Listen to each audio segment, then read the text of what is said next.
Handicapped mother 4 పిల్లల్ని కోల్పోయి ఒంటరిగా మిగిలిపోయిందండి తన లొకేషన్‌లో. రోడ్డు పక్కనే ఉంటాయి ఈ లొకేషన్‌లో. ఈ డాగ్‌నైనా ఇంటికి తీసుకెళ్ళండని చాలామంది కామెంట్ చేస్తున్నారండి.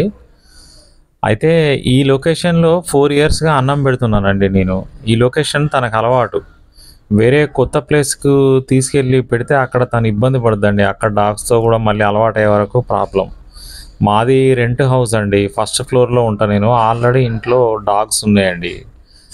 తీసుకెళ్ళి ఇంట్లో పెట్టుకోలేని పరిస్థితి. తనకు అక్కడ లొకేషన్‌లోనే యానిమల్ బర్త్ కంట్రోల్ ఆపరేషన్ ఈసారి చేపిచ్చేసి రోజు అన్నం పెడతానండి. ఫుడ్, వాటర్ పెడతా.